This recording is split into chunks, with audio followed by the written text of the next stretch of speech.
ఇవన్నీ తేలాలి. ఇదేదో ప్రసాదం కల్తీ వ్యవహారంతో క్లోజ్ చేయొద్దు. ఇది కుట్ర కోణంతోనే వెళ్ళాలి. కల్తీ అనేటటువంటిది డిఫరెంట్. నాణ్యత లేని వస్తువు, నాణ్యత ఉన్న వస్తువు అనేది ఇవాళ రోజున మీరు మళ్ళీ బియ్యంది తీసుకెళ్లి చెప్తే మళ్ళీ ఏదో అందులో తేడా ఉందని చెప్తుంటారు.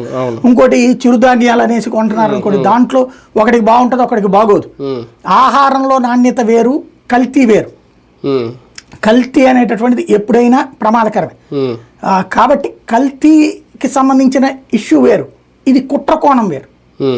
ఇవి కలుస్తున్నాయి అంటే కుట్ర అవుతుంది, కల్తీ కాదు. కల్తీ అంటే నెయ్యిలో డాల్డా, నెయ్యి రేట్ ఎంత? 400, 500.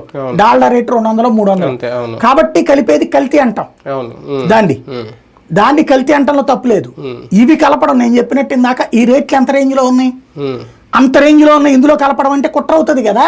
మామూలుగా అయితే ప్యూర్ నెయ్యి, ఆవు నెయ్యి 1600 ఎంతో చెప్పారు నిన్న. రకాలు ఉన్నాయి. 430 రూపాయలు కానీ మళ్ళీ ఓకే చేసుకుంది. ఎట్లాగా?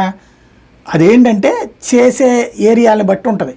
ఇప్పుడు మీరు ఆయన ఎవరు రాజస్థాన్ లో ఒక స్వామీజీగా నడుపుతారు, 3 లక్షల ఆవులు ఉంటది ఆయన దగ్గర, గోశాల. అక్కడ నుంచి వచ్చిన నెయ్యి ఇప్పుడు కైంకర్యాలకు వాడుతున్నారు, 1850 రూపాయలు కేజీ. చిలికి తీస్తారు వాళ్ళే. ఈవెన్ చిరంజీవి స్వామి ఆశ్రమంలో అప్పుడు జరిగినటువంటి యజ్ఞాలకు కూడా ఆ స్వచ్ఛమైన నెయ్యే వాడారు.